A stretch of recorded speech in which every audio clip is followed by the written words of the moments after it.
Basically what I'm doing is I'm antiquing or adding age to some paper that I have. So here's some beautiful paper. I don't know if you can tell, but it's a very nice thickness. It's 80 pounds, and that's the way the paper is graded, is by weight. And it doesn't mean that it's per sheet. Clearly this is not 80 pounds, but it's on a roll or a pallet, how much that weighs. So this is the 80 pound, which is a very nice thickness. It's about construction paper thickness. I'm sure everyone has experience with construction paper that's, you know, all in colors that kids are usually using to glue and all that, because it holds up really well. So this is very close to that, although this is even better. And I'm going to show you, actually, these are drying. I don't know if you can tell, but see, there's some antiquing done to them. And they're still very wet. These are almost done. I've put a weight on them, if I can get out of the light. And if you could see the corners, I've actually started to burn and singe them. It's best to do it while they're still damp. You can see they're damp, but that way it doesn't, you know, go up in flames too fast. It'll do a nice slow burn, and you can get some of these edges to get toasted without actually setting the paper, you know, completely on fire. This is just instant coffee, actually, that's in here. So I put a little bit of instant. Actually, I'm running out, so I'm going to add some more. Good time to show you if I have to make more of my quote-unquote paint. And this is for my book of shadows that I'm dedicating to the Tree of Life. So hence my theme here with the hemp paper and recycled materials. And then of course I'm staining using coffee instead of commercial paint. Okay, great. So that's a pretty good consistency. So you can see I'm just kind of eyeballing it. If you're really unsure, you can do this on a plate and just see how dark it'll be. That's a nice tint. That's good. Over here, I actually have it much thicker. And this is what I dip with this brush to just get the edges and the tips. And these papers are what I've been using to soak up any excess. So I'm going to get a fresh sheet. I'll show you here. I'm going to place it down. This is going to be tricky with one hand because I have to move fast. So I'm going to try to hold my camera and do a good job. Hopefully I can do that. So far I've been using both hands, so we'll see. But I'm going to get my brush in here. I'm going to get off most of the excess. And I'm going to try and go quickly because I don't want it to dry on me. So I'm trying to just get it all over except the center.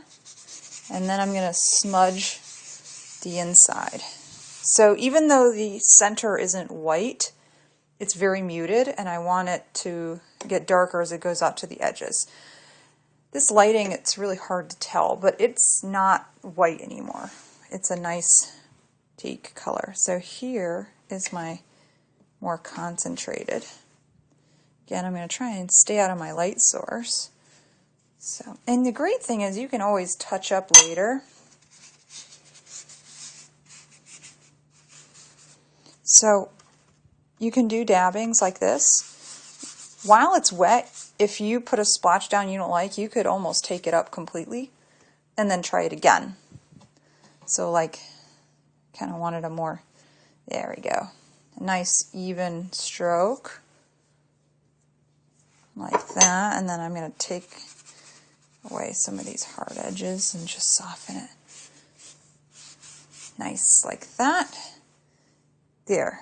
I don't know if you can tell, but the edges are darker than the center. Now I'm going to flip it over, and you'll see, haha, it bled on the other side. So I need to get that before it dries, because once it's dry, it's stained, and I can't take it back out. I can only make it darker.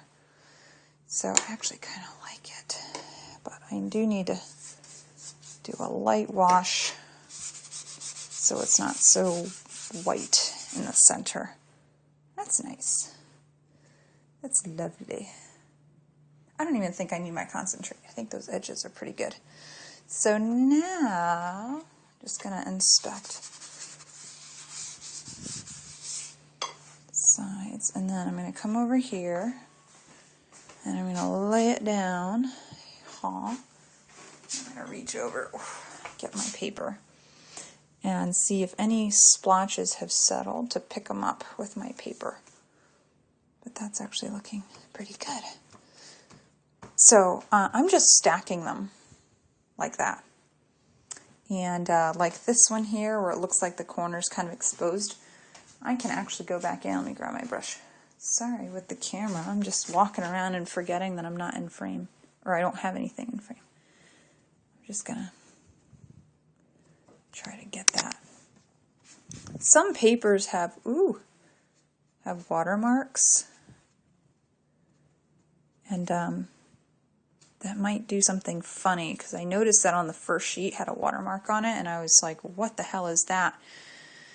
And then realized what it was. I thought I was messing up.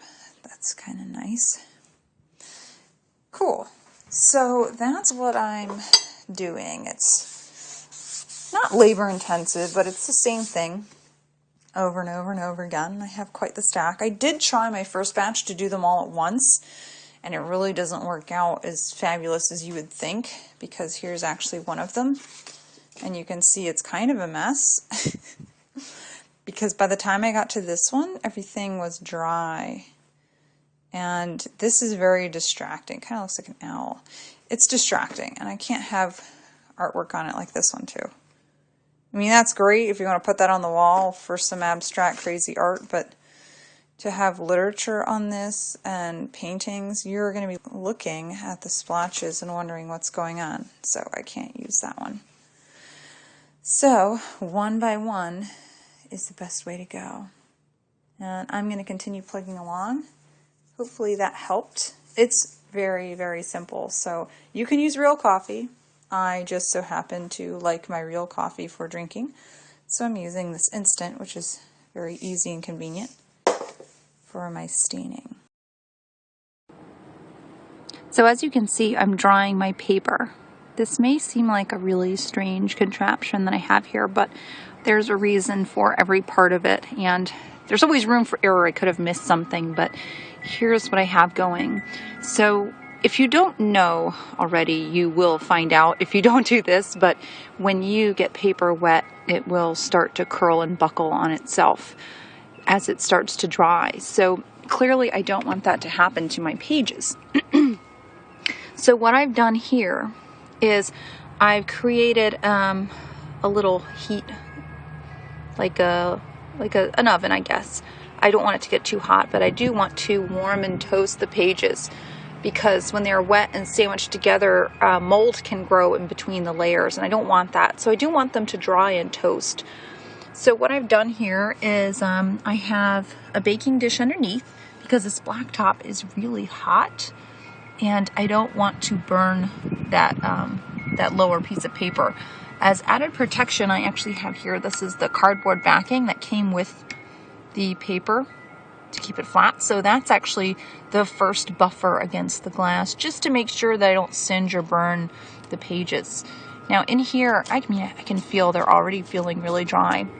But what I've done is I don't want any pressure points on a single area.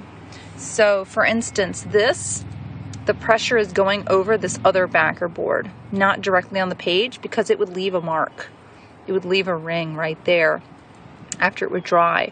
So by placing this board here, I'm trying to distribute the pressure and the weight evenly over the entire surface, so that these edges that touch, like here and here and here, aren't leaving marks on the paper, because otherwise that's what would happen.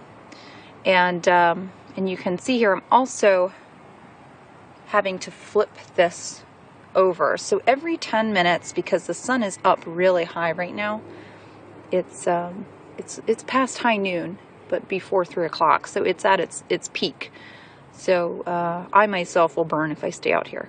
So every 10 minutes I am coming out here and flipping my paper over, just the whole stack, not every one of them, and just ensuring that each side gets even amount of light and sun bleaching, and gets well toasted and warmed by the sun. So I'm also rotating these top glass pieces to make sure that they're not creating a pressure point in a particular spot every time. So I'm just varying everything to make sure that the same situation isn't happening in the same spot over and over again to leave a mark, if that makes any sense.